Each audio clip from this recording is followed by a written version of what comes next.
Hello students, yesterday we completed unit 6 and today we are going to begin the 7th unit of English Reader Not a Head.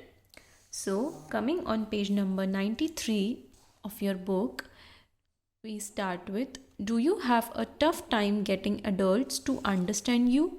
Let's read a story about a boy who does. So what does it say? ये हमें कह रहे हैं कि क्या आपने कभी कोई ऐसा टाइम फेस किया है जब एडल्ट्स यानी कि बड़े लोग आपको समझ नहीं पाए हो. Let's read a story about a boy who does. तो हम एक बॉय की story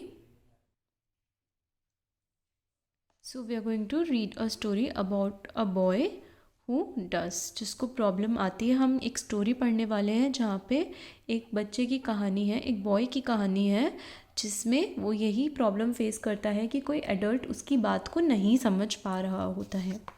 so when I was 6 years old, I came across a book called True Stories about Primeval Forest.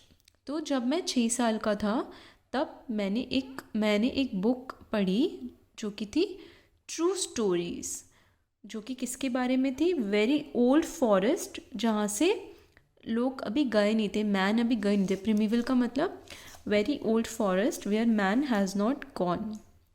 There was a magnificent picture in the book.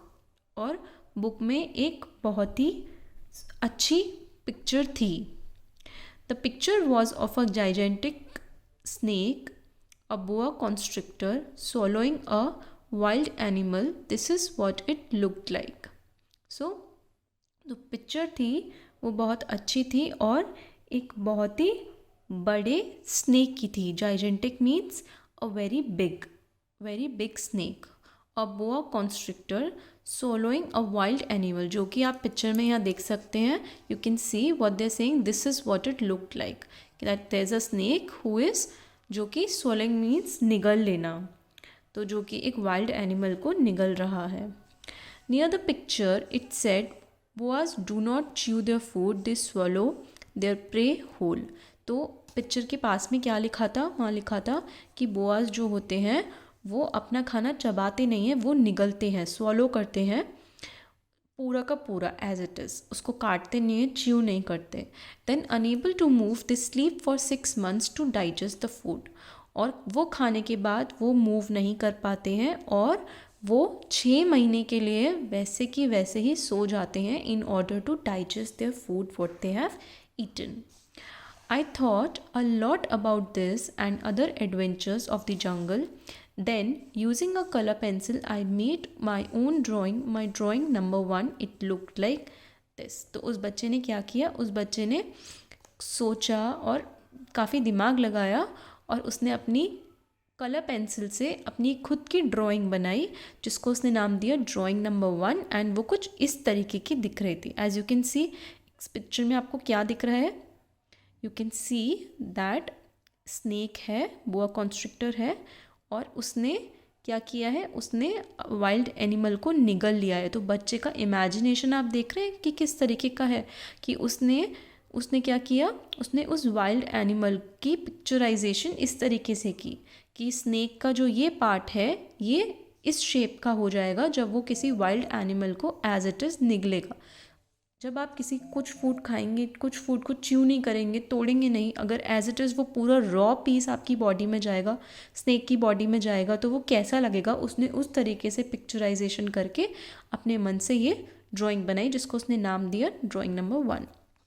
So I showed my masterpiece to grown ups I met and asked, does my drawing scare you? तो उसने क्या किया? उसने अपना जो masterpiece यानी कि उसने जो अपनी बेस्ट पेंटिंग बनाई थी, जो ड्राइंग बनाई थी, वो उसने ग्रोन अप्स यानी कि बड़े लोगों को दिखाई और उनसे पूछा कि क्या मेरी ड्राइंग आपको डरावनी लगती है? They always replied, why would the picture of a head be scary? और उन्होंने क्या रिप्लाई किया? उन्होंने रिप्लाई किया, जिनसे उस बच्चे ने जितने भी बड़े लोगों से उसने पूछा तो उन्होंने क्या जवाब दिया कि हैड जैसी पिक्चर हमें क्यों डरावनी लगेगी, हमें क्यों स्कैरी लगेगी. सो आप देख सकते हैं कि बड़े लोगों को क्या लग रहा है और उस बच्चे ने एक्चुअली में क्या बनाया था. As you can clearly see in the previous picture that it is showing a shape of a hat. Shape hat जैसा है, but actually as you can see we are talking about the snake, and जिसने कि एक wild animal को निगल लिया है, तो उसका पिक्चर उस बच्चे ने बनाया था. बट सबको क्या लग रहा है कि वो एक हैट है, वो एक हैट जैसी हैट की पिक्चर बनाई है. सो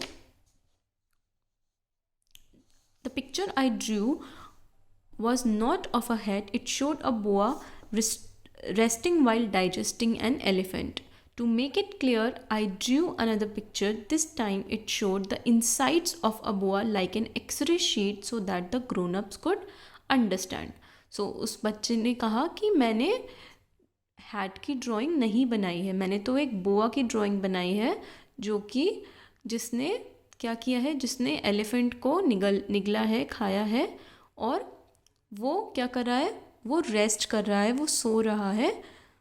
सो to make now in order to make it more clear, उसने क्या किया, उसने दोबारा पिक्चर बनाई, लेकिन इस बार उसने क्या किया, इस बार उसने इस तरीके से बनाई कि अंदर का जो इमेज था, जो लास्ट इमेज, पिछली इमेज में अंदर का आपको पार्ट नहीं दिख रहा था, but this time he tried to show what is inside the snake. So what was inside the snake? It was an elephant which he drew. तो उसने उस ड्राइंग को नाम दिया नंबर 2, एक्सरे शीट. यानी कि आपने देखा होगा कि जब कि हमारी हड्डी टूट जाती है या कोई भी डॉक्टर हमारी इंटरनल बॉडी ऑर्गन्स को, बॉडी पार्ट्स को या किसी भी बोन्स को चेक करते हैं, तो वो बोलते हैं कि आप एक्सरे करवाइए. तो एक्सरे से हमें अंदर की चीज़ें मालूम पड़ती हैं. सिमिलरली उसने एक एक्सरे की तरह अपनी ड्राइंग नंबर 2 बनाई, जिसमें क्लियरली दिख रहा था कि स्नेक ने एलिफेंट को खाया है. And what did it show? It showed that the snake is resting while digesting his food. So this time it showed the insides of a boa like an X-ray sheet so that the grown-ups could understand. तो ताकि अब बड़े लोग समझ पाएँ कि actually में उसने क्या बनाया है, और इसको उसने क्या नाम दिया, drawing number 2. So on seeing this, grown-ups advised me to give drawing a break and spend my time on geography, history, arithmetic and grammar. और उस पिक्चर को देखने के बाद बड़े लोगों ने उससे क्या कहा, उससे कहा to give drawing a break, कि तुम अपनी ड्राइंग पे ब्रेक दो और अपना वक्त कहाँ बिताओ, geography, history, arithmetic and grammar में. ज्योग्राफी मीन्स कि अर्थ के बारे में स्टडी करना, history means old things about the past, to learn about the past. Arithmetic means maths and grammar English. तो बड़े लोगों ने उससे कहा कि तुम अपने इन सब्जेक्ट्स पे ध्यान दो, इन चीज़ों में ज़्यादा ध्यान दो, और ड्राइंग को अभी कुछ समय के लिए ब्रेक दो, छोड़ दो. Grown-ups never understand anything and it is tiring for children to always explain everything to them. तो आपने देखा होगा कभी कभी आप भी जब घर पे अपने पेरेंट्स को कुछ बताना चाहते हैं, कभी कभी होता है कि वो आपकी बात नहीं भी समझ पाते हैं, होता है ना. So similarly, grown-ups never understand and it is tiring for children to always explain everything to them. और कभी कभी वो चीज़ आपके लिए टायरिंग भी हो जाती है, कुछ चीज़ को एक्सप्लेन करना. कभी कभी हमारे साथ ऐसा भी होता है कि हम कुछ और कहना चाहते हैं और हमारे बड़े लोग कभी कभी कुछ और समझते हैं. So similarly, grown-ups never understand anything and it is tiring for children. It becomes tiring for children. Disheartened by the failure of my drawings, number 1 and number 2, I gave up a magnificent career in art at the age of 6. तो वो बच्चे का क्या हुआ कि वो dishearten हो गया, मतलब उसने होप छोड़ दी. और उसने क्या किया, क्योंकि उसकी ड्राइंग्स फेल हो रही थी, उसकी ड्राइंग्स कोई समझ ही नहीं रहा था. अपनी नंबर 2 और नंबर 1 ड्राइंग बनाने के बाद उसने क्या किया, उसने अपना ये आर्ट का करियर छोड़ दिया, उसने गिव अप कर दिया अपनी 6 साल की उम्र में. Since then, I have met many grown-ups of great importance. I have lived with them and studied them closely. This has not improved my opinion of them. और तब से वो काफ़ी लोगों को जानता है, काफ़ी लोगों को मिला है जिनकी बहुत वैल्यू है, जो ग्रेट इम्पोर्टेंस होल्ड करते हैं, जो बहुत ही बड़े लोग हैं. वो उनके साथ रह भी चुका है, पढ़ भी चुका है, बट उसका ये जो ओपिनियन था ये चेंज नहीं हुआ जो वो अपनी 6 साल की उम्र में सोचता था. When he was at the age of 6. Whenever I met someone who seemed to be wise. I showed them a copy of my drawing number 1. जब भी वो किसी ऐसे इंसान से मिलता था जिसको वो समझता था कि वो समझदार है, तो वो क्या करता था, वो अपनी ड्राइंग नंबर 1 जो उसने बनाई थी वो उसे दिखाता था. I did that as an experiment to see if that person had true wisdom. और वो क्या करता था, वो ट्राई करता था, वो चेक करता था, एक्सपेरिमेंट करता था. एक्सपेरिमेंट मीन्स किसी पे टेस्ट करना कि वो इस चीज़ को समझ रहा है कि नहीं समझ रहा है. सो एक्सपेरिमेंट करता था कि सच में उसके पास ट्रू विजडम है, सच में अकल है, सच में वो समझदारी है. If the person looked at my drawing number 1 and said it is a hat, I did not talk to him or her about boas or primeval forest or stars.